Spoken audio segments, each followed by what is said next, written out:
Hi, everyone. Thanks very much for joining us this evening. I think tonight is going to be a fascinating call. I never have enough time when I'm chatting with Darielle. There's so many things to talk about. We all know how big this subject is.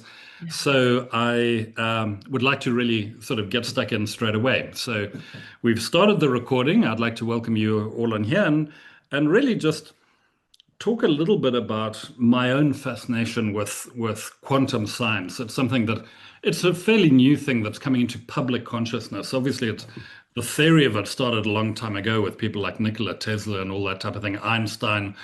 So it goes back a really long way, but the mechanics of it and the whole principle of quantum science and the illogical elements of it, the fact that things move faster than the speed of light and all of that type of thing, it really challenges my logic. And that's really where I started getting into it and starting to unpack it. And about a year or so ago, I stumbled across this book here, Quantum Living. And I thought the book was lying around. My wife actually ordered it. And I thought, okay, well, that's interesting.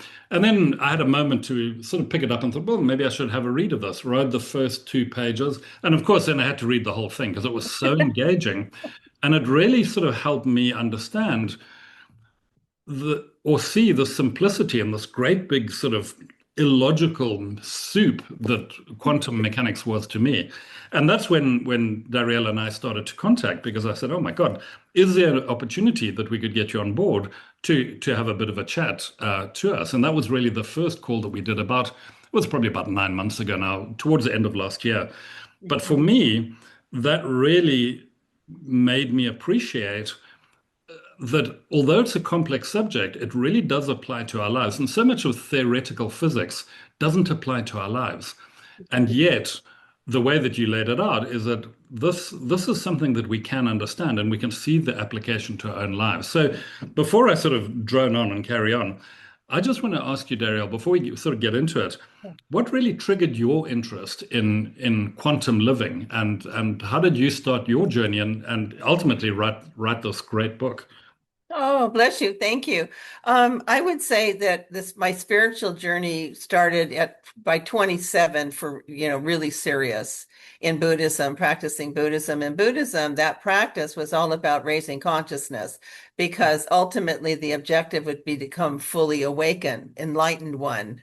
Right?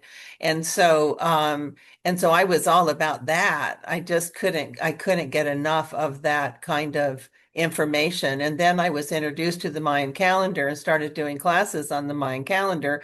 Mayan calendar was all about tracking the evolution of consciousness. So it seems to have been a high interest.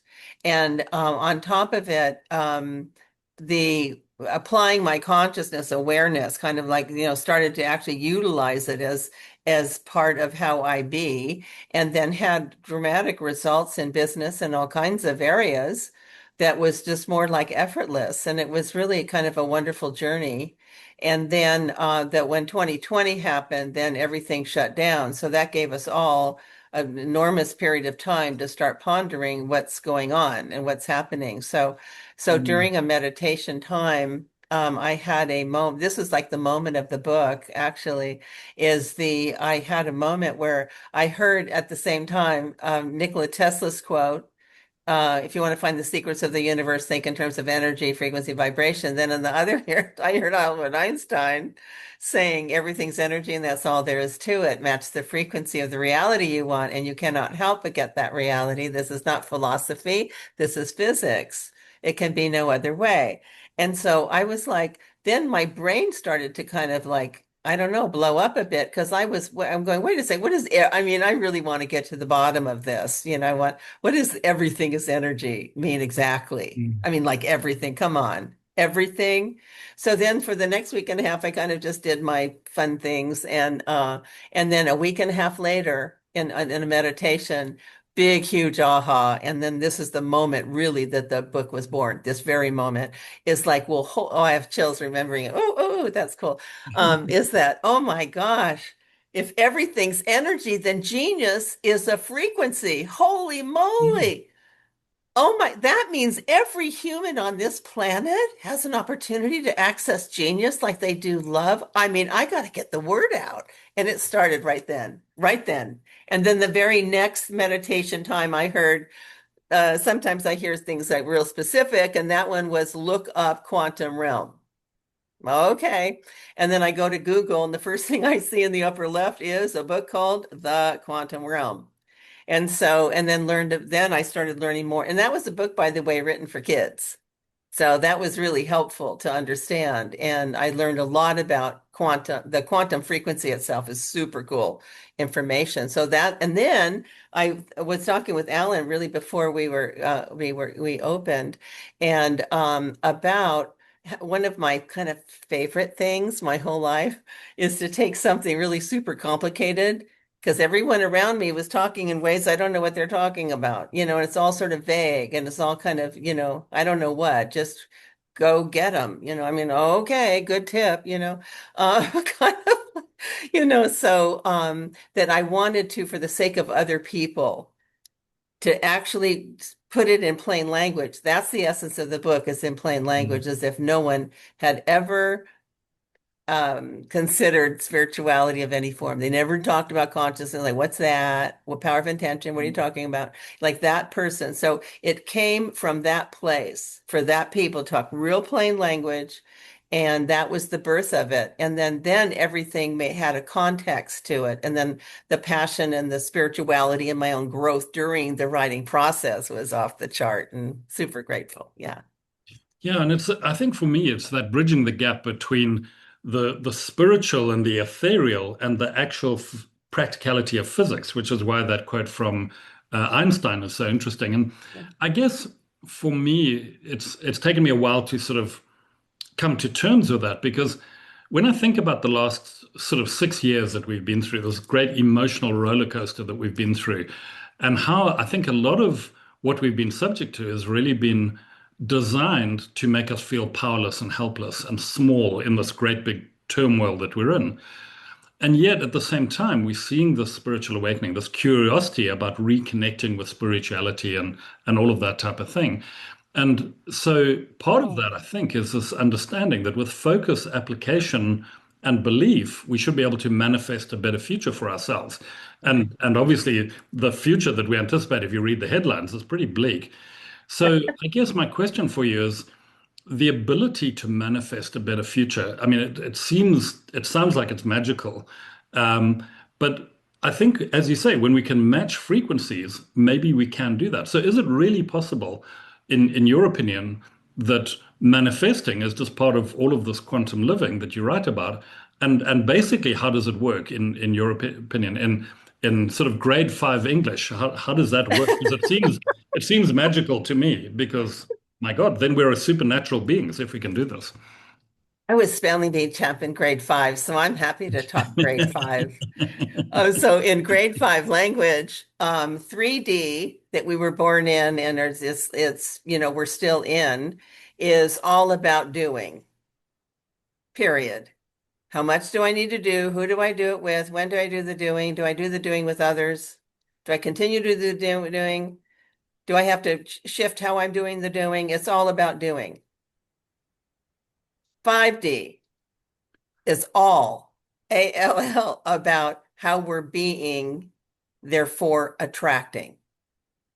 Now, that's the biggest shift of all that's really challenging for a lot of people, myself included, who was really good at doing. I loved doing. I was the cold call queen in my bank. I just knocked on doors. I fascinated. Who's behind that door? This is going to be such a wonderful day. So I really enjoyed doing. But what I've learned through in my consciousness journey is that the awareness that humans between each other, when we're in high consciousness states, awareness states, joyful states, prosperous states, is when our intention is to be of value to other humans, not what can I get from them. See, that's the doing had the what can I get from. And in reality, our consciousness evolution that's taking place right now is where can I make a difference? You could say that. Or if I were to be of value, what would that look like? Because what drives, so here's one of the doing pieces, is the what drives quantum to move at all is intention. Everything starts with intention. You see, so that's another difference from doing, because the intention is you can be sitting right here and launch an intention. I've had many meetings and gathering of people that I want to work with or would love to work with or have then began working with, where I launch the intention of what the intention is to be of value to them, to their companies, and what that would look like. And it's so genuine and sincere and clear and different that business happens right then. I have this with clients, Investing that contract and or I'm that. still sitting in the same chair. Hmm. Do you see? So that's the part that is really a big challenge. We're so used to doing, and a lot of us kind of mastered doing, and we don't want to lose the thing we have got really good at after all this time, but it's just necessary now. Well, Because it's not because the doing part is also a strategy. Strategy comes from the mind. So there's all these classes and all kinds of things that people have delivered in business settings for a long time, and how to make money and all of that. And the underlying intent is that humans represent transactions. That is the actual opposite of how we're designed. We're designed to contribute and make a difference, not what can I get from someone, but what can I contribute to someone. And the part that I loved about knowing that early in my life is that, well, I want to be the best I can be. So I'm going to line up with my true power source. And my power source is contributing to people and making a difference. And the money flows in. And that's that about that.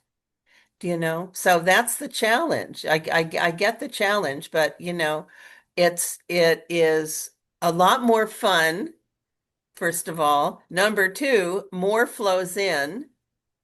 Number three, the what flows in is more than you've asked for or even required, and it comes from remarkable sources because we've now, in essence, released our intention to the universe to organize it on our behalf.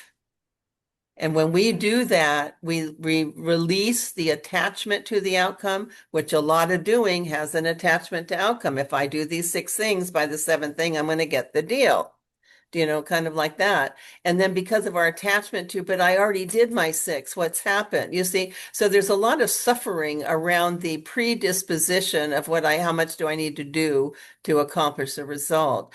And the quantum, the fifth dimensional consciousness is this is my belief. I'll just share this, a simple 5th grade belief is that I believe that that's going to be the era that's going to be known as the humanitarian era.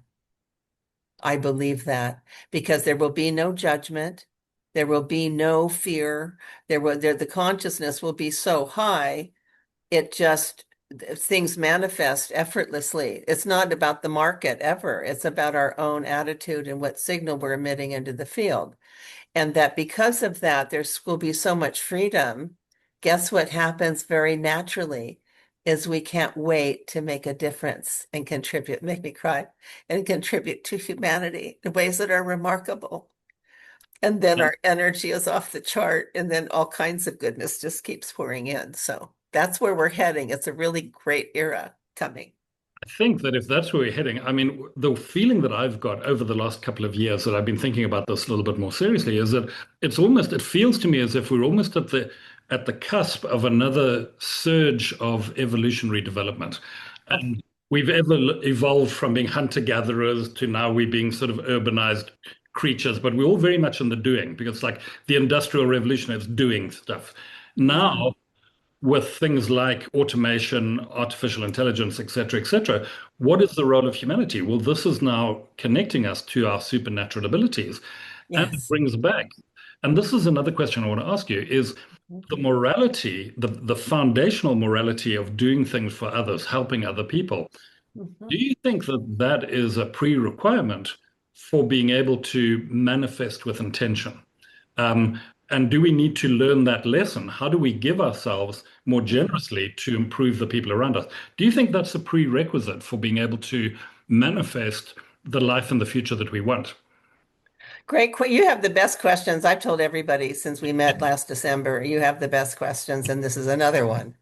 So first of all, to like a caveat on something to clear up, there's a difference between helping someone and being of value to them.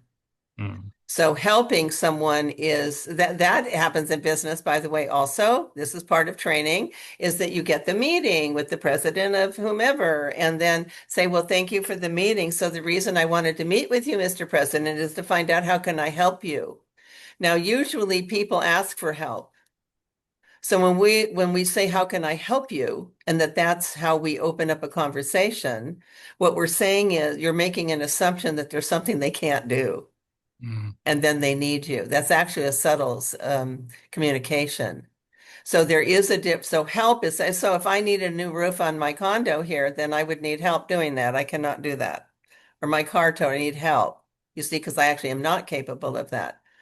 But in general interaction with others, so what this is another way, my fifth grade way, that I invite in the universe to organize is that oh, chills, chills, chills. Every morning I wake up and say, I intend to be of value mm, to anyone who crosses my path. I've been saying that since I'm 27 years old. Reverend Shobo Sakata, who I dedicated the book to, I learned that from him. What he said, for the sake of this call, we did have this, I believe, on the December one, but for the new people, is what he said exactly when I was asking him about should I take on a consulting project with a commercial bank in Beverly Hills that I'm not educated for. So I'm probably going to tell the chairman no on Monday, but just in case there's something to do with growth that I can't see that you can. That's why I asked him if I should take this consulting project. And what he said was it's not an educational matter. It's a human being matter. And at the core of every human being is an identity of contribution. Every human being must contribute themselves to something or someone that makes something better or makes it bigger. If for any reason a human being is prevented from using their life to contribute and make something bigger or better, they'll become listless, insecure, low self-esteem, and in fact will die. If you do nothing else in this bank but create arenas for all to contribute, then the problems of the bank will be resolved. I followed that to the letter. Accepted on Monday. First got the board of directors to begin contributing, which by the way, in the 10 years they've had their stock in this bank, not one contributed one client to the bank, not one. It was really interesting. And then where Reverend Sakata was so spot on is because the tellers were treated, Beverly Hills kind of elite and then their servants. And mm. tellers were looked at as servants and not treated well.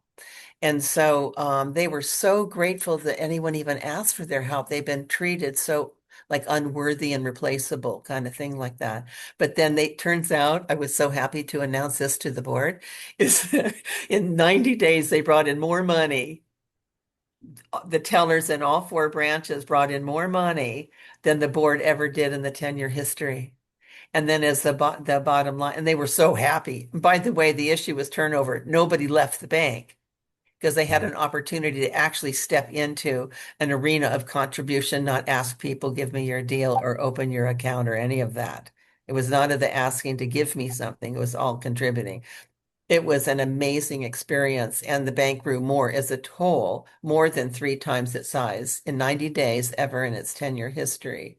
So And anyway, so that and what was the doing? The doing was inspired because people were so excited that they got to contribute and that they're worthy enough to make a difference. I mean, it was an incredible thing to witness, really. and I think those principles, we can distill them down to the journey of our lives, and we can apply the same sort of thing to the organization of our life as opposed to the organization of a business or a bank or something. Mhm. Let me Sure. just jump back to a comment that you've made. So I want to ask you about before we do those steps, because I want to really recap what are all those characteristics that we can apply to our own lives to move. But you were saying that the key thing is to be of value, and that's really what humans are designed to do. So I want to ask you just your opinion, and it's a little bit off topic, but it's fascinating. If the key to triggering this ability to to manifest and to change the world for the better really depends on being of value. Do you think that is why evil and darkness never really survive in the long term or never prosper in the long term because it's not founded on being of value? Do you Yeah. think that we can actually differentiate and say, no matter how bleak things are, good and light and flourishing for sort of the benefit of humanity will always dominate in the end? Another great question, my friend. You're so good at this. I'm telling you, that's a really great question because the cool thing about that question that I've discovered is that so now back to Reverend Sakata, Shobo Sakata, that we're wired to contribute and make a difference. So when we get up in the morning and intend to be of value to the meeting I'm about to have or the luncheon I'm about to, go to and all of that. I mean, I launched the intention before each segment, you could say, because each circumstance is different. Two things are happening. That's at the same time. Three things are happening at the same time. Number one, intending to be of value to someone I'm about to meet opens up the channel inside of me that's directly connected to that divine intelligence. Number two, that happens, you meet them and the frequency that you're sending out opens up theirs. I'm just telling you, I've seen this a billion times. And number three is the exchange is now on a whole nother level of consciousness. And then it becomes the deal. I mean, you don't even, the whole conversation is so different. Do you know that if I could share this one, because it is in business, because business is the place that needs to upgrade. We're Yeah. looking at humans like I have to get this money from how many humans do I need to see to get this much money?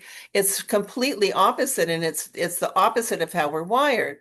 So in this other one, there were two enormous companies. One is the largest title insurance company on the planet. The other is a really significant commercial bank in Denver. 30 billion, I think it was at that time. And so I was now putting them together. But I went and did a coaching with each one separately because, of course, the bank wants the title company's money. The title company wants the amount of services and referrals they can do from the bank. So they each wanted something from each other. Is that I said to each one of them, I know this is going to sound really strange, but I'm just going to say, oh, and by the way, the issue was one of the branches needed to open up an account for 25 million trust account. That was the issue. So anyway, so I said, this is going to sound weird, but I can promise you, you won't believe what's about to happen. So when the meeting happens, title company president asked if we were to be of value to you, what would that look like? Rather than we're this amazing company and we have all this money. And then I went to the bank and said, I know it sounds a little weird and I get it, but just try and see what happens. Here's what happened when they both asked that question. It went into the stratosphere. And what ended up happening after all these creative ideas and all the doors each one can open up for the other one, that account, while I sat there, was a billion two. A billion two. Okay, I have to confess. So my 3D side sat there rocking, going, gee, I sure wish I was still on commission. I swear I said that, but I'm really happy for you guys. I didn't say that, but I was thinking it because it was so significant. So see that. So now here's the other part. So no, number four part on this is that because the universe, the quantum field, the unified field, the universe created by God's hand, by God's voice, by God's words, is created in pure love. We've all felt it. We all know that this is true. It's pure love. So what happens, oh, this will make me cry. This is so powerful, is that when we intend to be of value to another human, that is like the deepest love. I refer to that as a living prayer, actually. Even I don't say that in business, I'd be escorted to the door, but it's what I'm intending. It's like it's a prayer to be of value to another and not approach them from how much can I get from them. That is in perfect harmony with this magnificent loving universe.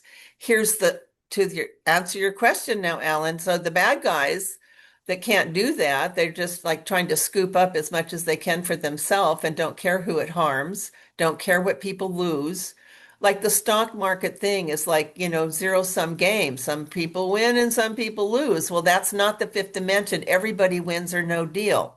I'm just telling you, that's the practice I've done since I'm 27. I will not do any transaction where it's at someone's expense. And I don't even have to think that up. It happens by being of value in the situation. So what that means is the quantum field will not support energetically anyone whose intentions are to take or harm or whatever. What it will do, though, is still functions as a mirror. So it will show who's doing that, a mirror. And the mirror will be to now attract others that are doing the same thing, but to them as a way, it's a merciful thing to then learn. There's consequences for wanting to harm another human, being the most magnificent being with God in them. And there's no other life anywhere that has God in them as we do. I mean, this No, is like we're like a really big deal. And so treating each other with that kind of honor and reverence and respect and realization that we're here to serve each other and just dollars will come, opportunity will open, and everything's going to be fine. Yeah. and I think that's the transition point that we're in, where all of these sort of questions are coming to the fore, because we've been so trained from when we were kids that you have to, when you grow up, what are you going to be? You got to think Oh, about what job do I want? How am I going to earn money? Because that's what it's all about. yeah. What business are you going to give your soul to from 9 to 5? Because you've got to do that to get the money to survive. So we've been channeled in this very 3D thought process. Exactly. Now, as we sort of get to this point of evolution, and as we see the automation of the world and the fact that a lot of jobs are going to be lost over the next couple of years with things like, AI and automation and all of that type of thing. But what is the role of humanity?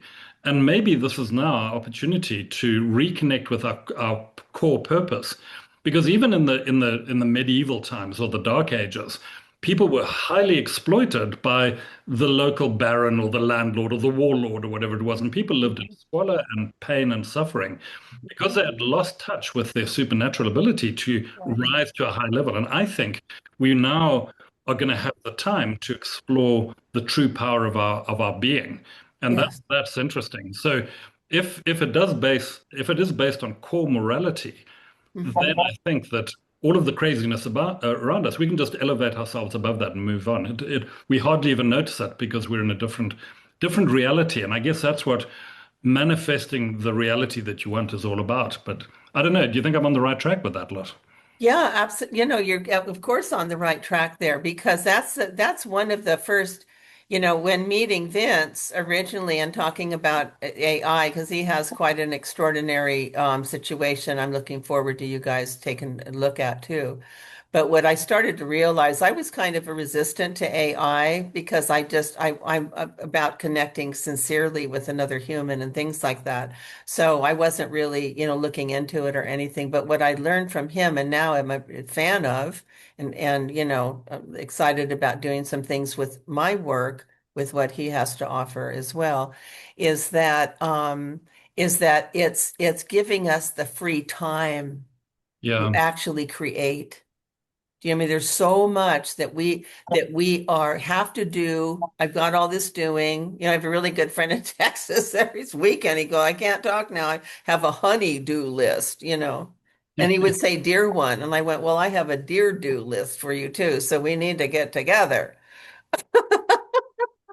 Because there's so much doing, all of that. But there's so much that can be done because it's more routine. And there's some other concepts that will go away as well, Mm. because it's already has never affected me in my business since Reverend Sakata and that information I received and wisdom and inspiration from him long ago, is that when you intend to be of value to another human, and then it opens up that channel in them as well. You're no longer viewed as what is your worth, because salary has to do with worth. Someone else is establishing your worth by saying you need to do these tasks Mm. and you need to get this much done per hour, and then I'll pay you 17 an hour. Yeah. Okay, that consciousness is going away. Thank God for AI, for that kind of thing, because we're creator beings, but we've been so encumbered and bombarded by fear and lack and cycles and crashes and Yeah. disasters and all this stuff that has kept us in a high state of fear for most of our lives. I think it's about that issue of vibrational frequency because I think about my own life, and most of my life I've been self-employed and run my own businesses, and probably just because I'm so bad dealing with a boss, I just don't know how to deal with that. And also, I know I'm the last person to get fired. It's great. But the whole problem is that we've been so trained that that's how you earn money to pay for food. And so where we're at now, I'm thinking, like, this would be great. I'd love to practice manifestation, and I know exactly what sort of fabulous future I want. But how do I get there in such a way that there's still food on the table? And so the self-doubt creeps in, and then you lose your ability to actually manifest because you now no longer believe that you can do it. And I think that self-belief is a critical element as well. So let me ask you, going back to this issue of like maybe the step-by-step process, a foundational requirement to be able to manifest the future that we want, or whatever we want, even if it's like a new broom or whatever it happens to be, is in your opinion, to be firstly of value to others, what sort of other criteria would we need to think about? And I guess one of them might be having as high a vibrational frequency as possible through things like self-belief. But for you, what do you think are the core criteria that could get us on this journey to start embracing our supernatural power? It's the most important question of the day, is that because we came here to master what you're asking. We're supposed to master that. And simply put, so here's the cycle, the doing cycle, you could say, is number one, launching an intention to be of value to another to other humans or whoever I meet today. However, you're going to say, but the launching of intention opens up a channel that now connects you with your authentic self. Number one. Number two, what do you want? This is key to put these together. Because I had a really dear friend in Santa Fe. Oh my gosh. And he was like a librarian. And so he was super fascinated by value exchange dynamics and all of that. And so he wanted to practice it. And then anybody he saw on the street, he pulled the car over, there, this woman and her children carrying groceries. And can I help you? And then he'd help people. 3 weeks later, he said, I'm so exhausted, I can barely breathe. I don't get it.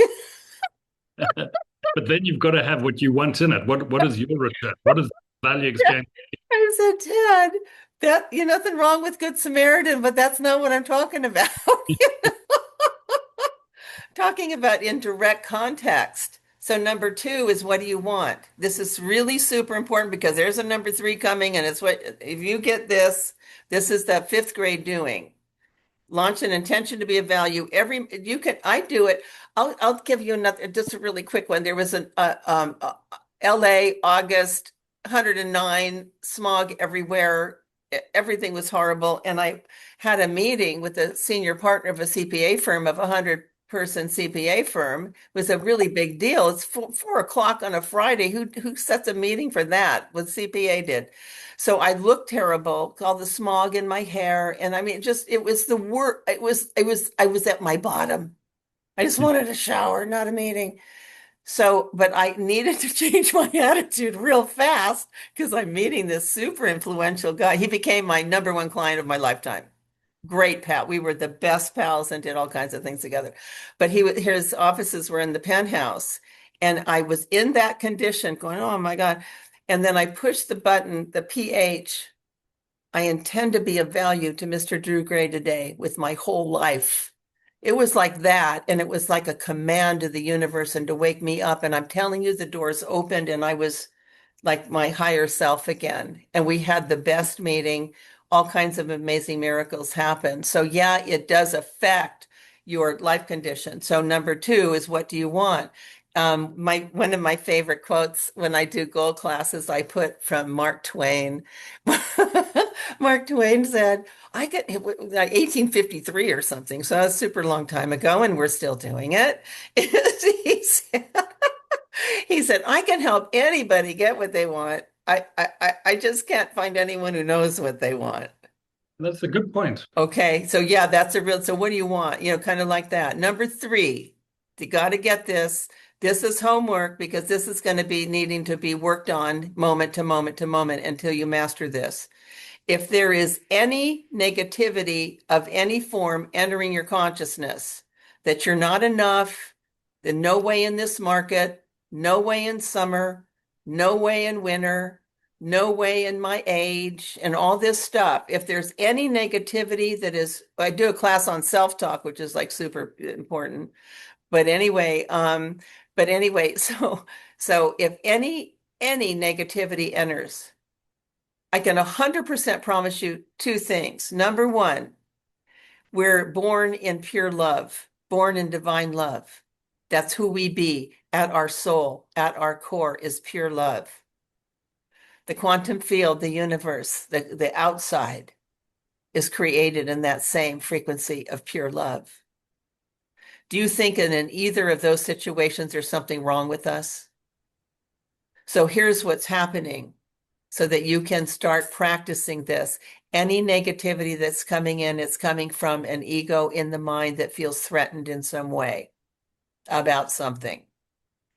So it could be like it's Tuesday and you need money by Friday. Well, that'll never happen because of blah, blah, blah. You see, that's so the minute that any negativity comes in saying you're not enough, you don't have enough time, this is probably over for you, and Just all of don't that believe it. Yeah. is to say, shut up. Mm, I'm not listening anymore because all you're doing is vomiting your fear on me mm. and it has no value. If there was any value in your criticism, then I would listen, but there isn't any value in your criticism. It's only stopping me and squishing me, so shut up. Mm. Thank So you. that's the three things. So again, so who would like to share what are the three things?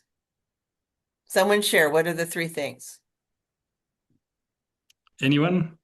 Launch an intention To do what? to be of value to anyone that crosses my path today. Yeah. Perfect, Pat. What is number two? Know what you want. Exactly. And what's number three? Clear all negativity. Perfect. And be the authority and say, shut up. I'm not listening anymore. I'm just saying, shut up. And that's the thing that most people don't realize is that your mind is not necessarily your friend. You have to hear what it's saying and squash it down when it's being negative. So I think you need to separate your true being, your true soul, your true Right. you, and Right. the mind is just chirping at you. And sometimes it tells us negative things, which we believe. Well, so the purpose then of establishing what you want, number two, is that it puts in context whatever happens next, whoever comes into your life next, whatever you're thinking next, the question would be, is the entry of this information supporting my ability to accomplish what I want? Mm, Is that a support of it or is it a deterrent of it? Because mm, that's how you make a decision then. See, that was my friend Ted doing Good Samaritan. He didn't want anything. He was just like a little bohemian guy, you know what I mean? Who was just so mm. just loving the world and being there. I kept teasing him. He's probably a monk in a previous life, but he didn't have any, no kidding, desires. He just But didn't. then he didn't get anything because he didn't put forward that what he wanted from the process. Well, he got what he needed. He needed a new car. His family bought him one. He didn't ask. Needed a computer. His brother bought him one. He didn't ask. I just watched all this stuff happen to him with that just wandering around. I said, you were like a monk. You walk people's houses and they feed you and give you shelter for the night. And then you walk the next city and go tout your wisdom. And he was so much fun. He was really super smart, but yeah. Why was he so tired? Why was he fatigued by being a good Samaritan? Well, because he was, who asked that question? Stephen. Stephen. Oh, Stephen. Hi, Stephen. Why was he so tired? I think he had a different expectation. Like he had an expectation about all that help, like something is good is supposed to happen. And then it didn't. He just kept spending his self. You know what I mean? But in business settings, intention to be of value, I choose who I wish to be of value to also. So that's how I do intentionally. because that person would be a perfect match for some other things I'm interested in developing.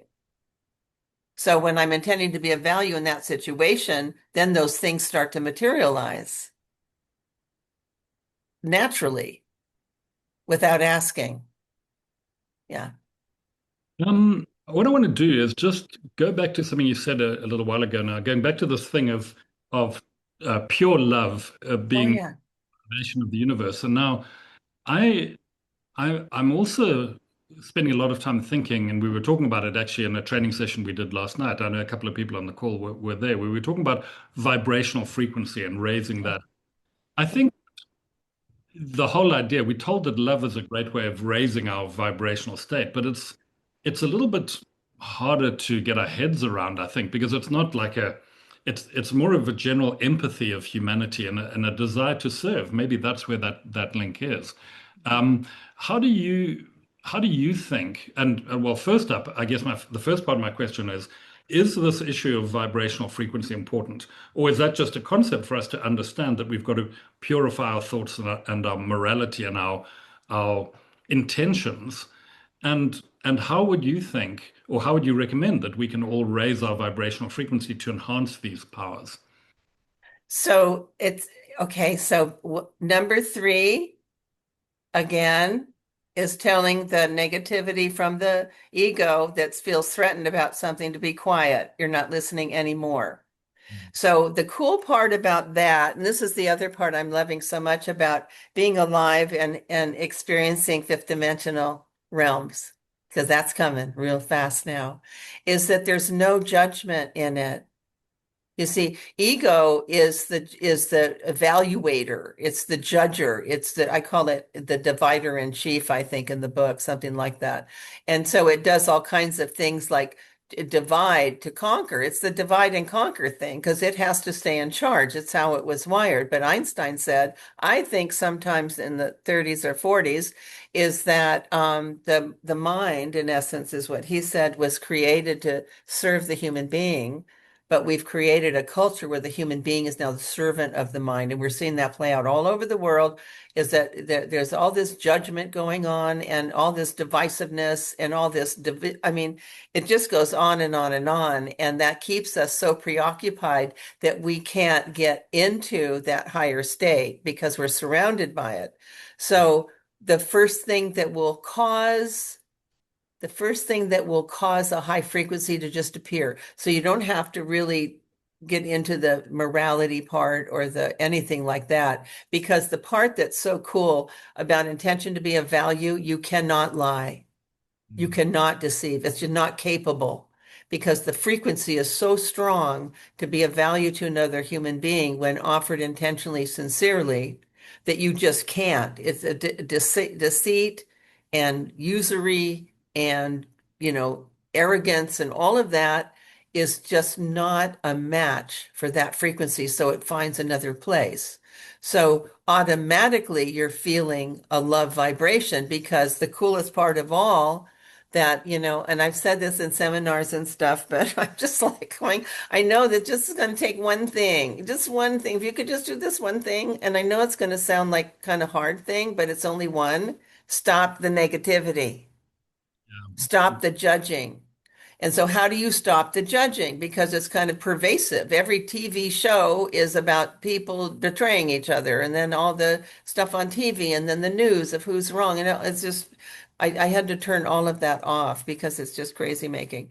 And I'm not willing any longer to violate my high state to serve people in from that place. So I'm not willing to do that. And I will remove myself from any situation that's causing me to feel less about myself because that happens. People, do stuff and say stuff and whatever. And so, but the part that's so cool is the moment we just stop judging and criticizing and blaming anyone about anything. So now, since it's everywhere, then how would one do that? Okay, fifth grade. I'm still in the fifth grade. So fifth grade version is something that I love about so much about being older is I've seen the pattern now over a really long, like 7 decades. So it's a pretty long time. And so what I've noticed that anytime something like quote unquote bad happened, Then I would tell all my friends this really bad thing happened. They go, "Oh my God, you could sue him. It's horrible. Oh my gosh, blah, blah. Everyone agrees and blah, blah, blah. I know. Am I right or what? I mean, that was terrible and I don't deserve that and blah, blah, blah." 3 weeks go by and some enormous door of opportunity opens because that happened. Then I have to go back to my friends, and go, excuse me, I don't mean to be a problem. It turned out to be a good thing after all. Who knew? Right? So the number of decades I apologized for that behavior, I finally woke up at 60 or something and just had an enormous realization in India. Did a 5, 6 weeks there at Oneness University and had this enormous, absolutely enormous aha that changed everything, which is there. And then what I heard in a meditation time, you could say, is that there's going to be a moment in time where there's going to be no doubt, none, that every single event that has happened in your life, without one exception, was preparation for your destiny. Mm. And in that moment, I wasn't being punished that whole time. Excuse me, are you still there? Who said that? It's kind of like, but seriously, do you know what I mean? But I realized that, and therefore so now I look at everything as preparation. Sometimes it's hard, it can be hard because someone does something shocking you don't expect. So when that happens, maybe like a punch in the stomach, you need to take a while to breathe and get your air back. Sometimes that happens, but as quickly as possible. So I also say to myself, I'm not, I'm being prepared. But the other one is that I love so much, just because I can't see the good doesn't mean the good isn't there. It just means I can't see it. And That's I it. think Right. And so then it's a way to short circuit the judging. We got to stop that one thing. And then guess what shows up, Alan? Everything you said. That how do you get all of that? It's already there. It's being pinched off by our judgment. I think that that's actually just the pervasive programming that we've been in this 3D world, where it's like something terrible happened to you. Well, you need retribution. Go and sue them or whatever it happens to be. Right, right. Into cause and effect without looking at a higher level Hmm.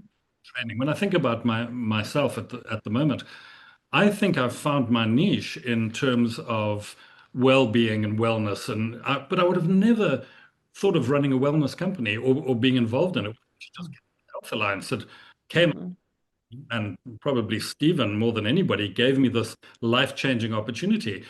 But when I think about everything in my life before that, it was almost like preparing me for this. And Yes. we only view things in 3D and we never step back to see the bigger picture. Hmm.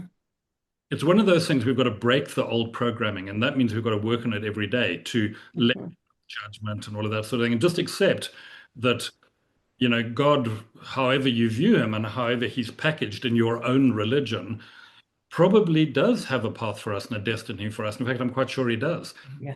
We just embrace that and go with it. And I think when we do that, then I almost think it helps us get over any um, once we believe that and we start to then see the future that we want. Because if you're doing something that you love and something that you made for, the two most important dates in your life are your birth and the day you realize why you were born. Yes, I love that quote. Also Mark Twain, I think. One of them, yeah. But when you do, Yeah. then that's what you've been trained to do. And I think that when we get to that point, then we can manifest. That is the future we want to manifest. And if we do it based on morality and basically doing the right thing for the people around us, I think that's what really helps us. But I think that for me, the step-by-step process is a good one. And I think where I take encouragement from is seeing how grounded morality is in that and how evolution is just it's a natural course of events. We naturally are going to be getting better and better. No matter how much the darkness is trying to pull us down right now, we don't even need to be worried about it, because if we fixate on it and let it cause seeds of doubt, we'll never be able to manifest. And I think the seeds of doubt thing is a really important point that you've raised. So, yeah, thank you for that. So seeds of doubt is coming from the ego, that's self being threatened. Because here's I believe this is my belief system that I just made up in a meditation time, is that the ego is designed to survive. I mean, that's why it was originally designed, is to, fight or flight stuff and all of that, to protect itself, to. But anyway, so So the ego, so what I believe is happening, because look at the world, the entire world is an ego going insane, demanding everyone obey their way and all of that. And if you don't, then you die and all of this terrible stuff. Well, this is what I believe because it's happening for us as individuals also. Get ready, brace yourself. So I just leaped to 12th grade. Are we okay with that? From fifth grade? Okay, so 12th grade is so what I believe is happening for us as individuals and collectively in the world is that ego is very aware that its demise is imminent Mm. and it's freaking out. It's like having a death throw right now. I believe that. So it happens in us too. So it's something to be aware of because as we raise our consciousness and raise our frequency and then do all these loving things because we can't help ourselves and it's super fun and all kinds of great stuff happens and you just float through everything and you're not, I mean, you get all the green lights, not because we're smart, but we're in some kind of rhythm that's amazing. So it's things like that start happening. Our own ego is going, oh my God, she's making headway here. So I need to do something to get her to slow down a bit because I'm not being replaced. Don't you get I'm in charge? Well, no, you're not. So that's where, so then here's the part. Oh, cool. Okay, cool part. So number 5 part of the list, 3, now 5, is that so this is also in the Quantum Living book. It's a wonderful way because we don't judge the ego as bad because it served its purpose. Because we're here because of the ego. So basically, we say thank to the ego that's kicking up a mess and a fuss and all that. I just say thank you for your service because we're here because of you. So don't think for a moment we don't know that because we do, but you're not in charge anymore. So enjoy your retirement. And then sometimes to make myself laugh in my home by myself, or you could raise your frequency and join us, but either way, you're not in charge. So basically, it's like kind of like grandpa. You love grandpa, right? And so, grandpa, we love you. We're here because of you, because you had our parents and now us. So if it wasn't for you, we wouldn't be here. But you're not driving anymore. We're taking your car keys because you blew through a couple of red lights and we're worried about you. So give me your keys because we're selling your. I actually did this very thing with my dad. So this is firsthand. Give me your keys, Dad. That's it. Not driving anymore. Sold your car. So anyway, but it's the same kind of thing. Love you because we're here because of you. So thank you for your service, but you're not in charge anymore. Why? Because we're entering into a consciousness state that has no negativity in it. None. It's a very different experience.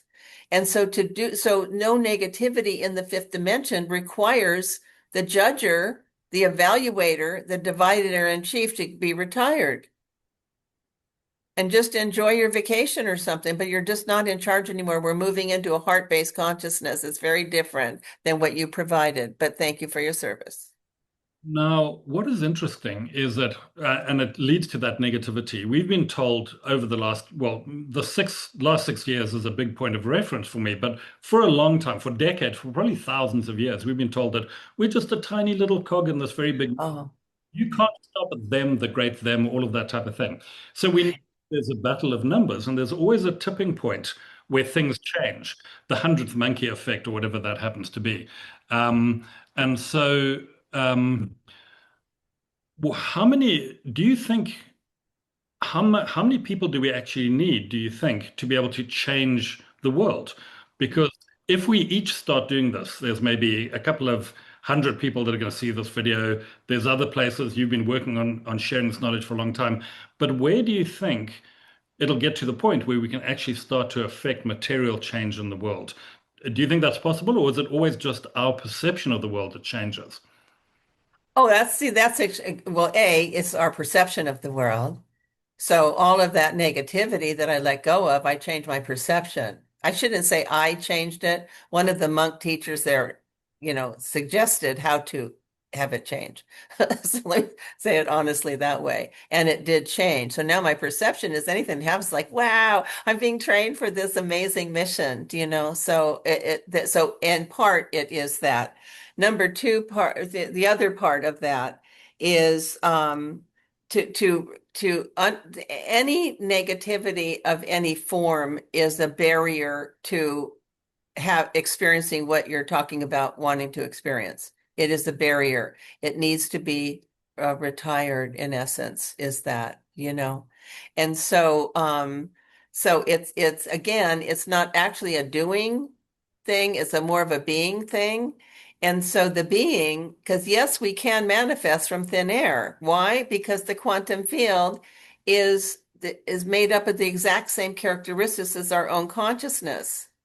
So in manifesting with the quantum field is speaking the language of the quantum field, which is the language of how we're designed, which is a loving language, not a judgment language. So when we talk to the quantum field or launch the intention to attract a certain amount of money, but then get in our car and look over our shoulder, there's no one there, and go, that's probably not going to happen to me. Because the ego now puts that in. And guess what the quantum field hears? Because we're the same, you see? So it's things like that that we need to, this is the work that to do, this is the work is to, I know I've said many times, just one thing, just do this one thing, and there's a lot of wonderful stories around this one thing. The real quick one I think was last time was the girlfriend that was married to the husband that kept judging her. I mean, every time I went over there, all he did was pick on her and judge her. And you said this and you didn't do that. And how come you're here? And on and on and on. And so she just fought back. And so we went to lunch and I said, you need to do something else with the situation because his egos wants to win. Let me say another way. Everyone's ego is going to win. That's how it's wired. Mine will win too. You don't think you get it, because it's part of the wiring. But to argue with anybody has that judgment for its survival, and then you're going to fight back and make them wrong, you're going to find nothing. So I gave her the book. She read through it. And because she was a Buddhist also, so I think there's a long time, that's where I met her a long time ago, is that she was aware of the consciousness of criticism and hate and judgment and anger. The lower worlds would be called, hunger. Let's see, hell, hunger, animality, and anger. Those are the four bottom conditions of a human consciousness, right?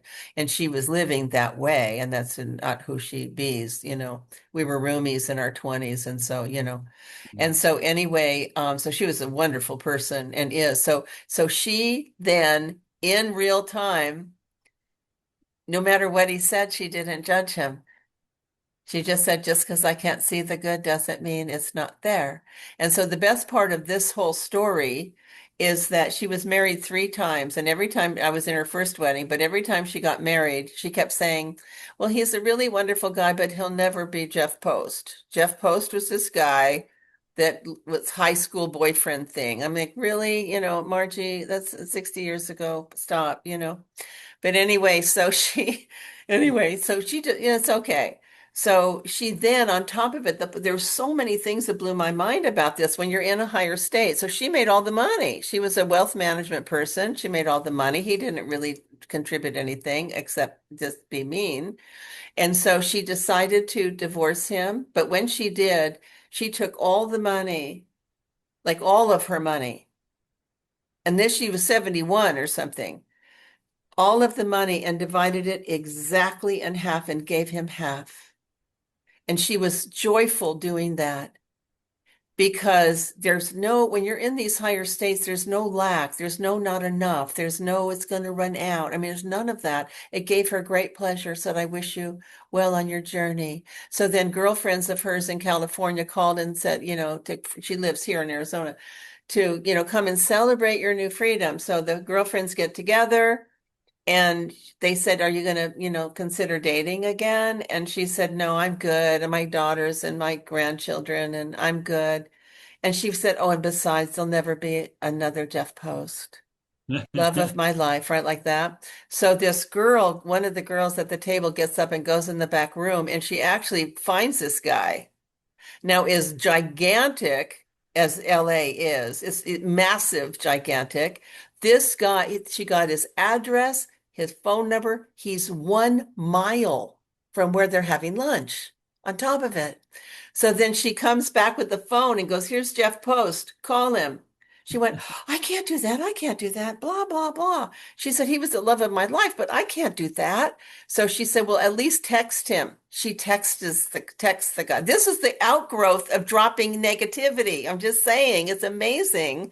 And so anyway, she texted him within 5 minutes. It actually was less than 5 minutes. He calls back and says, is this Margie Darlington, the love of my life? He said word for word the same thing. And now they're together having the time of their life. He's this super successful guy, commercial real estate guy, and now they're just all having fun in boats and sailing and traveling, and they buy houses everywhere and all of that because I mean, she's just so happy. I had breakfast with her, and he couldn't be away from her. He called her. I could hear the love in his voice over the phone. That how much he just loves and appreciates her. It's like, wow. I mean, so think about it. She was in the condition of fight, fight, fight, defend, fight, attack, like that. What's Long the time. patient? Dropped it. Yeah.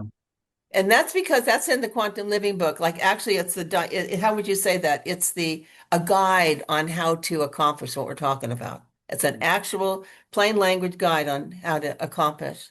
And then she's now in a completely different state.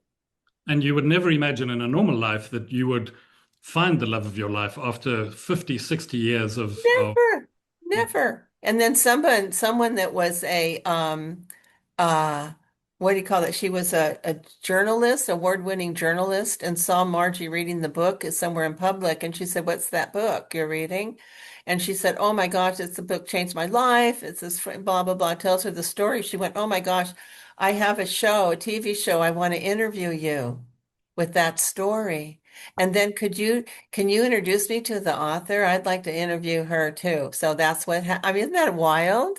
Out of nowhere stuff. So only goodness has happened since she stopped complaining, judging, blaming about anything.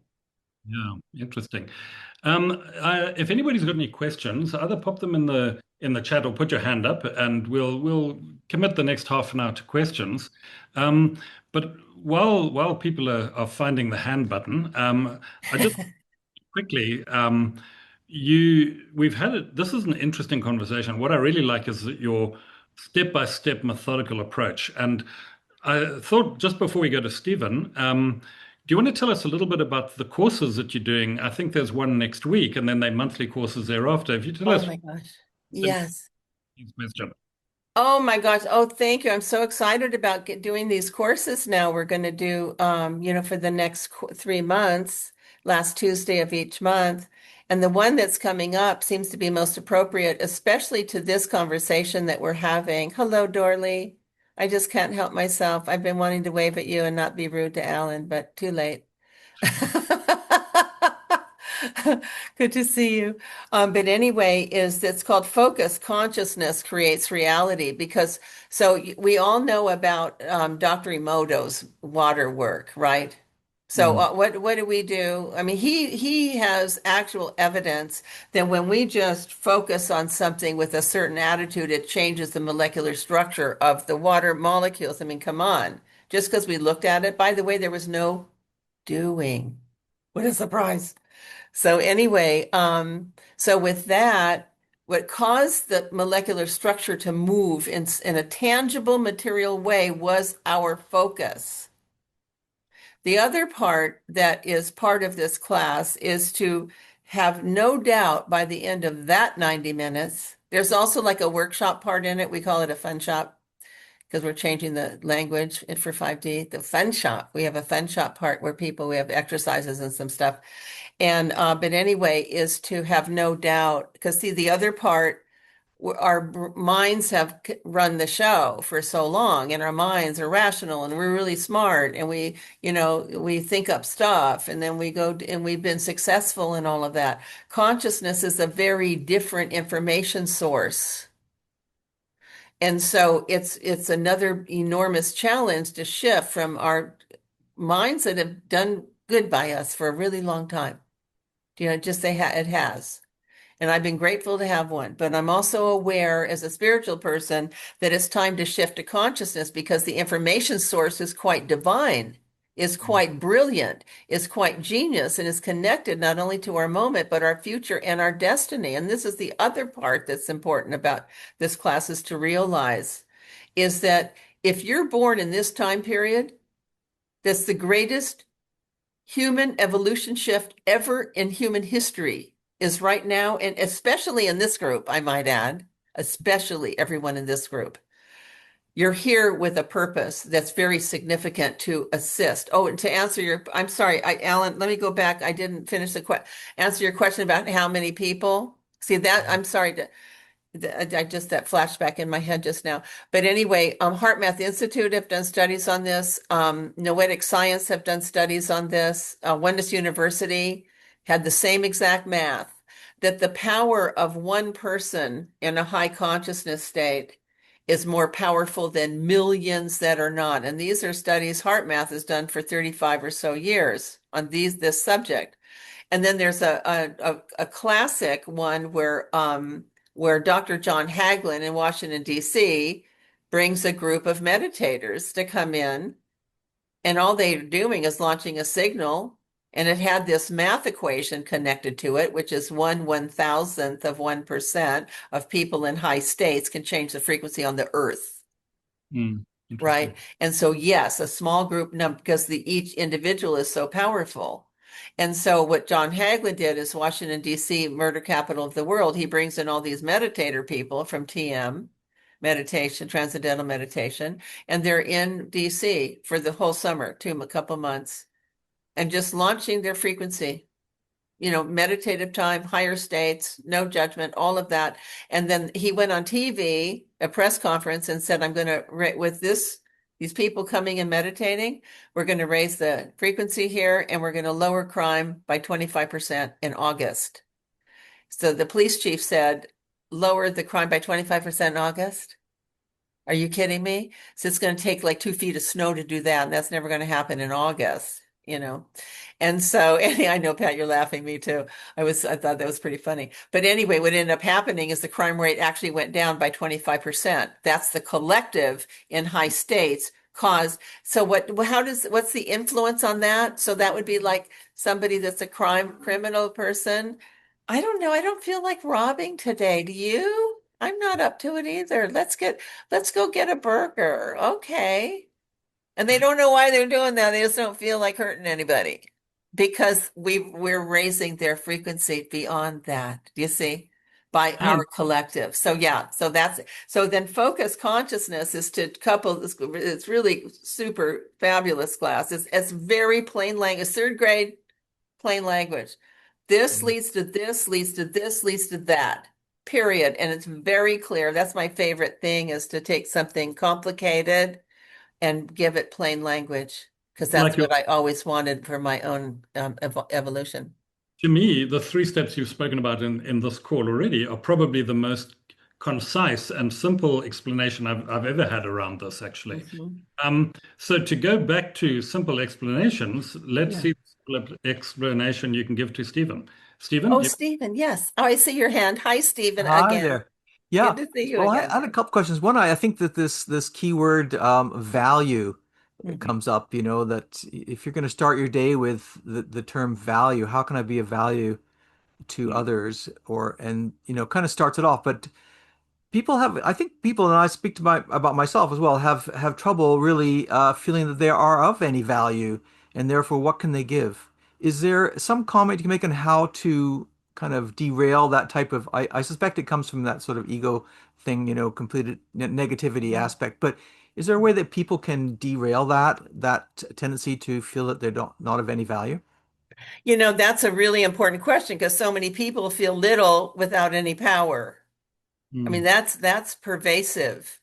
And that was another one of the impulses that inspired having the book done right now, because the other part is our information source is becoming in intuitively, and we get an intuitive hit. But if we think we're little with no power, why would I listen to myself? So that became another component to have the book done as quickly as possible, but with God's presence and stuff in it for real, because it's requiring a higher state of being and people feeling this unworthiness is not the language of the quantum field, which is why nothing happens, but only more, stuff that doesn't work out happens because they're not aligned with who they be. The truth of who they be is loving. So the intention to be of value is, and by the way, it isn't how would I do, because that's a doing question. Just caveat on that. So how would I, if I was being of value, what would I be doing? I mean, people in business have changed that to that because they're used to the doing question. So if I were to be of value, what would that look like is what I ask clients. That's a wide open question. And that's where they share things that matter to them and all kinds of things start happening. Intuitive intelligence starts to flow between us. It's like an amazing exchange that happens. And right there is feeling worthy. Now, I'll give you a quick example. You've heard of Louise Hay House Publishing and all that.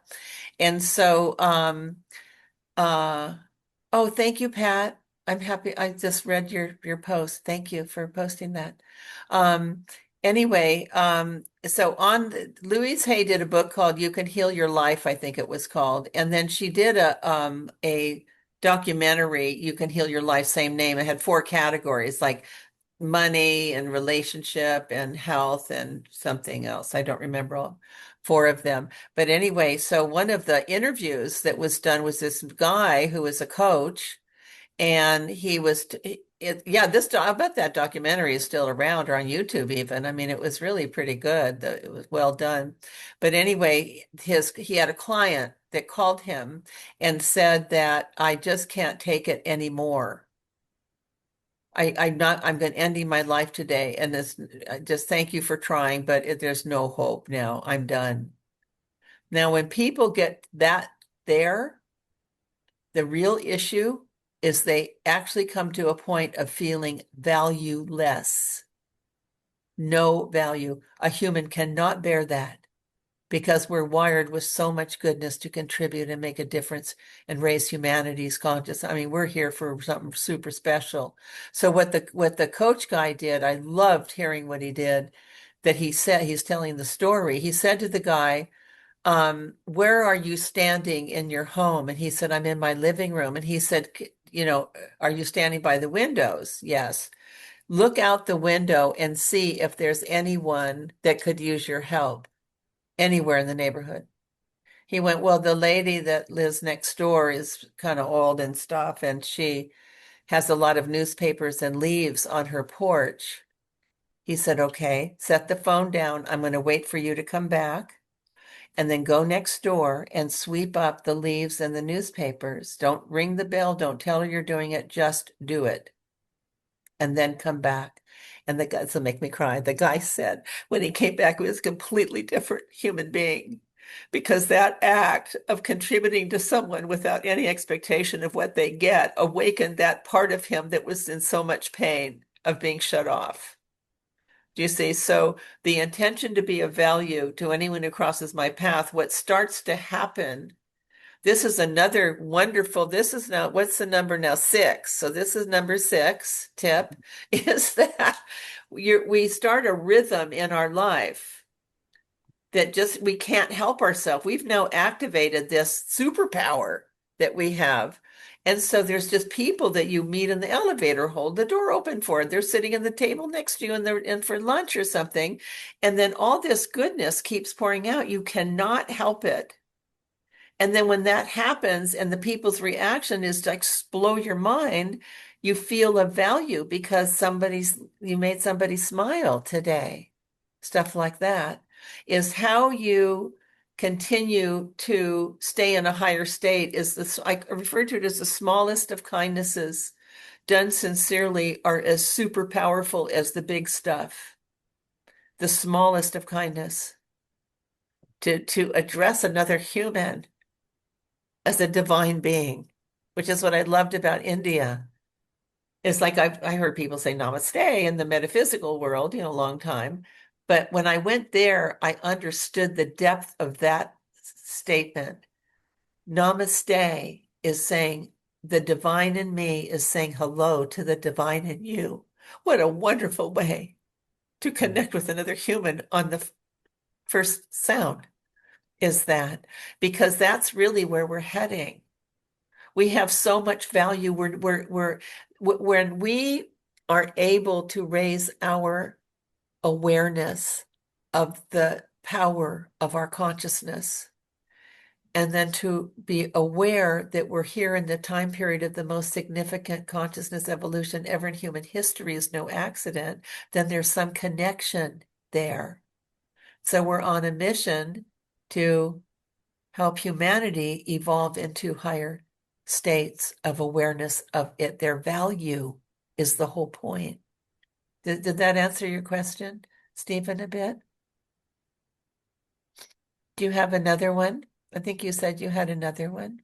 I do, but I think that was kind of the top question for all of us. But I think in the last years, we've heard a lot about good and evil, and people saying, "Oh, that person's very evil and that person's good," and then sometimes they seem to switch roles, you know.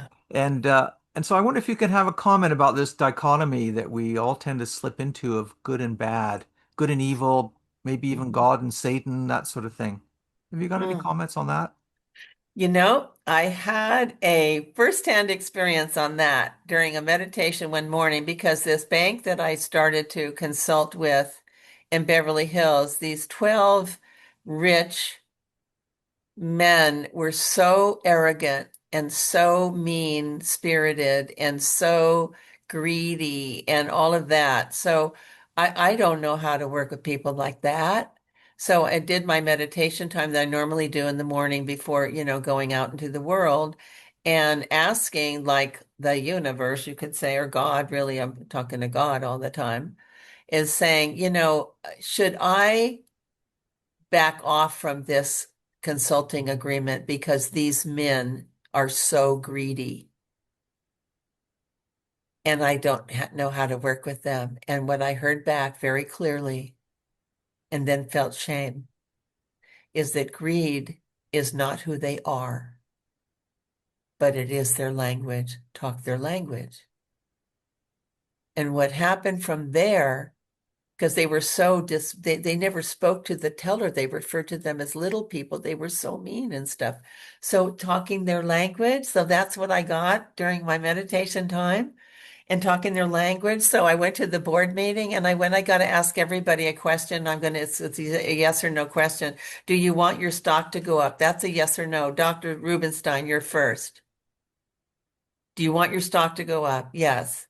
The next one, do you want your stock? They all said yes. I went, okay, well, if you want your stock to go up, here's what needs to start happening. You need to start valuing the frontline people because they're the ones responsible for making your stock. So it's talking the greed, but then apologizing for saying who they are. That isn't who they are. They're divine beings too. Do you know what I mean? But then what happened, because they wanted this was so funny. I suggested to them, like, how do you begin to interact with the staffs when you come in? Why don't you start with saying hello and thank you for something?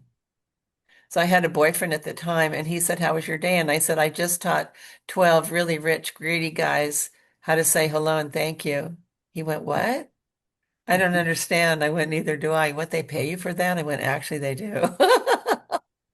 But see, then what happened was such a phenomenon is that because they started saying hello and thank you, they started becoming present in front of them and realized this person's kind of cute and kind of smart and all of that. And then the laugh of all, I went for a walk to meet someone in a restaurant in Beverly Hills.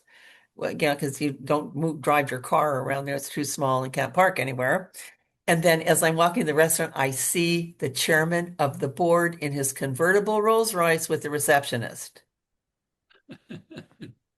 So I then went up to his office after lunch and I went, Leonard, I was more referring to employee relations, not having her child. Are we clear? Do you know what I mean? Like so much transformed in there because of following that guidance. Like it's not our call to say who's bad.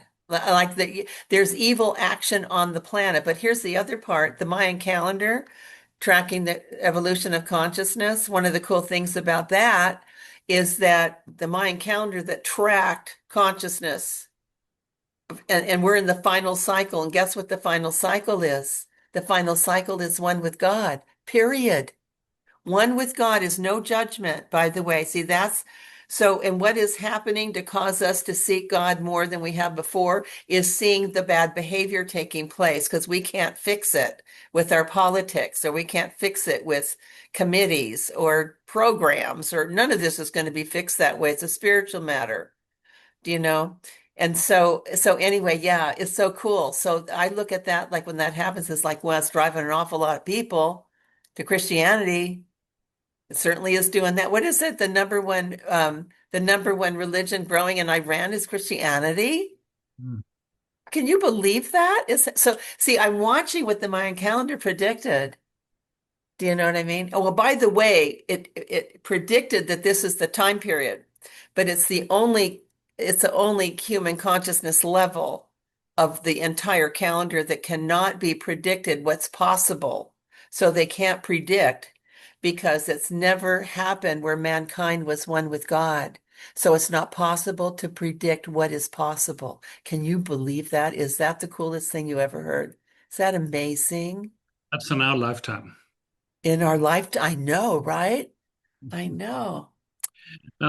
We're getting towards the end of our time, so I just want Yes. to. Linda asked quite a pertinent question in the chat. Linda, are you still with us? Do you want to actually ask your question? Because I think it's a good one. Can Oh, you? Linda, hi. Hi. There I am. There you are. Hello. I loved your book. Thank Thank you. you. Yeah, and I was just curious about what the flip and the flop that goes on. I call it the flip and the flop when we dig down and we think, oh well, this is me. Okay, I'm not going to say we. I'm going to say I just kind of read the news feeds and I go, oh, okay, I have to stay informed, and so it does bring me to going. I don't go down the rabbit holes like I used to, but I just kind of glaze, which is probably not a good thing because then it gets me in a state and I get fearful. And then I think, oh, I've got to flip. I got to flip. I've got to flip over to co-create what I want and be in a higher frequency. So that's kind of a crazy thing I'm doing. And is it to be informed? Then do we not be informed and just focus on what we want and what we want to co-create? Okay, so I'm happy to share with you the interaction with my hairdresser last time I went for a session with her. Is she said, you've got to stay because she's highly political. She hates everybody, blah, blah. I mean, she's great. She's great with hair. And this is the hardest thing in the world to find someone that understands red and have it be as natural as possible. I'm just telling you, it's a nightmare and she's good at that. So I always tip her big and hug her and go, could we please talk about something else, like that. You've got to be informed. No, I don't. I kept saying, no, I don't. Because here's the situation. I intend to be of value every moment I'm breathing. Number two, here's what I'm wanting to accomplish. Number three, I evaluate as anything I'm allowing into my life, supporting my ability to accomplish what I'm seeking to accomplish. If it's not a support, I'm not doing it. So she said, but you need to know what's going on. I went, no, I don't. Because what I know I can do is be of value to another human. I know that. Mm. And here's the other part also that is in the Quantum Living book is the ability to tell the intention of someone. Because if you listen to something, if you hang out with somebody, if you go meet with someone and all of that, and when you leave, you feel tired and like discouraged and stuff, that was their intent. Mm. At any time I haven't listened to the news in so long, I've like no idea. There's a storm coming. Oh, I didn't hear about that. It's like, someone's got to text me like, careful on the road. Why? What's going on the road? But anyway, but what I started to notice over and over and over again is that people that listen to the news, they leave feeling fearful, hopeless, doom. So when this is coming for the class. See, Oh, focused consciousness creates reality. So that means understanding the actual power of our consciousness is what are we putting our attention on gets bigger. Mm. Because consciousness is awareness. Awareness comes from what are we focusing on? Do you see?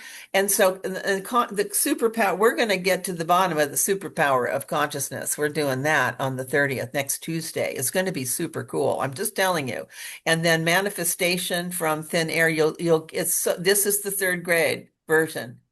Do you know what I mean? It's because I've listened to stuff about manifestation for so long and tried and paid a lot of money and all of that stuff. And it was never quite anchored. I was like, I'm trying to get it. I don't get it, like that. But anyway, so then I just made a conscious decision. I'm going to nail this down and make it real clear, black and white, simple as pie. And there'll be no doubt. This will lead to this, will lead to this, will lead to that. Period. All you got to know. But the part of it is the awareness of the power of our consciousness, because that's really important. And we're here on a mission to raise to evolution of humanity. So we're here with a really big purpose. And so we don't want to cause anything to happen that causes us to be weaker. That's why I won't pay attention to anything negative, won't do it. I'm not willing to sacrifice that lower state to be polite. And that's a good point, that although we feel that we need to be informed, and I spend a lot of time, reading about what's going on, I like to be informed, but you're right, it's not our core purpose, and it tends to pull us down. I've got to actively work at seeing the positive in things sometimes. So that's good advice. I guess we're pretty much out of time. So I'm just going to ask Dorley if you've got any sort of comments before we end. Dorley, do you want to have a quick word? I think Dorley had to leave. Oh, did she? Yes, Oh, she left a message in the chat. I should just say that in the chat there is the links and little picture, the poster for your course coming up, nice. Oh, cool. Darielle, on June the 30th. It starts again at 4:30 p.m. and you Yes. have to sign up for it. There's a fee, and it's if you go to the website there, we're going to see it. It's in the chat. It's quantumleadership.group. Mm-hmm. And if you scroll down that front page, when you land on the website, you scroll down towards the bottom and you'll see this particular one because there is another a couple of things before you get to it. So just scroll down towards the bottom, I think halfway through, and you'll see the advert for the upcoming 3-piece course. Yes, and it's a really, I do everything possible to have super small fee and do a lot for free because I'm passionate about this mission. This is really important. And you guys, the mission that you're on to free Canada to have free choice in their healthcare is so huge. And all that you're connected to that, is a really big deal. And your success is my passion. And I felt that as soon as I had the first meeting with Alan, and then Dr. Dorley, and then deep in my heart, these two people stayed and I'm going to cry again. And then here we are again, and I'm really excited about this. And you deserve the best of the best. So, and it's also will be videotaped, and you receive that as part of the $33. I think there's a little bit of transfer difference in Canada. There is, well, $33 in the United States, US dollars, is worth $3,649 in Canada, That was Canadian this morning. dollars. It's gone up. Oh, has it changed? It's gone up a little bit since we last talked. No, I just Well, I guess I got a raise. should have asked. Yeah, well, US dollars is Thank holding you its for own. that. How generous of you. Wow. So if people pay in Canadian, they'd have to pay a little bit more. Little bit. I hope it's not too, it's suffering. I mean, I'm all about let's get it done here. Let's raise our consciousness. Let's get on the path that we came here to do. We have to, hunker down and get on the path and stay on it and don't let anything interfere in that focus because we came here very special for special purposes, for a special mission, special destiny to accomplish the greatest evolution of humankind in all of history ever. That's what we came here to. You guys are part of this. I know it. I can feel it. Felt that the first time. So Well, yeah. the whole saying of what a time to be alive, because I do think that that is what we're here for, and I think that we'll all, in some sort of way, be held accountable for that. So it's interesting. So, as Dolly has gone, do you anything that you want to add, Stephen, before we wrap up, and then I'll ask you, Dolly, Dariel, if there's anything you want to just add that we haven't touched on. But first, you, Stephen, anything you want to just throw into the pot before we end? No, I think not. I'm a Buddhist, so my background is through Tibetan Buddhism, and you hear Ah, so many how would you say, I wouldn't say parallels, but things that kind of ring it's very similar in mhm, terms of the ideas, the concepts, mhm. and the aims and goals. I think is wonderful. But I think you've kind of reframed a lot of these in some ways, which actually may make it more accessible for people. It's, and I think it also shows it's a common theme through for people's evolution. What you've talked about, and you simplified it for me, which is great. So Oh, thanks, thank you. thanks very much. That's And my favorite thing, simple. Make it simple. Because there's people I even dated a couple of high profile speakers that just made stuff so complicated. And you didn't leave there, one that was like super brilliant in every possible way. And I was invited to the CEO at UCLA, Fortune 500 company, and he was the speaker guy. I was so excited to be part of that. And I have my pen and I have my pad, and I'm just like this, waiting to write and waiting to write and waiting to write. And then I got a cramp in my finger. And so then I set the pen down and didn't put one single thing on the paper. Do you know what I mean? I'm just saying, it's like, by the way, I actually got a consulting contract here in Arizona some time ago, actually, because the guy a salesperson came to an event I was doing and brought the sales manager. And he said, I mean, he didn't care about anything I'm talking about. He was not a spiritual guy, but it doesn't matter. I don't evaluate. But what he did say is, he said, I've never been to an event to see so many people take so many notes. I've like never seen that. So you need to come to my office and meet me because we're going to hire you, and don't worry about it. Well, okay. Because so many people took notes. So anyway, so I get that part. I was always like seeking, but I didn't hear anything that anchored. mm, You know what I mean? And so yeah, so that's where, and I feel that with people too. I want to do you anchor it and apply it. You know well, what I and mean? You can do that. Yeah. appreciate the simplicity of the steps you've talked about. So, really, thank you very much for giving of your time today. And Oh, thank you. that you've certainly piqued my interest in a lot of things. I'm sure we'll be having a follow-up call about this, and I'm sure everybody in the audience will be taking something away with them, and that's really what it's all about. Because Yes. if our responsibility is being of service and helping herd people through this period of evolution, which I really think it is, it's a great Yes. responsibility, and we have no memory of the briefing for this mission that we've been given. We just Yes. stumble our way. So the guidance that you've given us, I think, is really good. So thank you very much. Um, I was going to talk a little bit at the end here just about what other talks we've got coming up.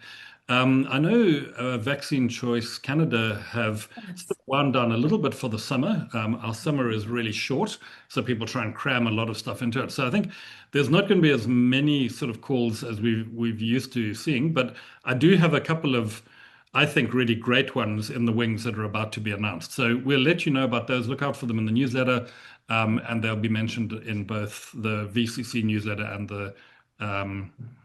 the CHA one and the VCC one. So thanks very much, everybody, for joining us. Thank you, Dariel. I think it was a great call, and thank you all for being on it.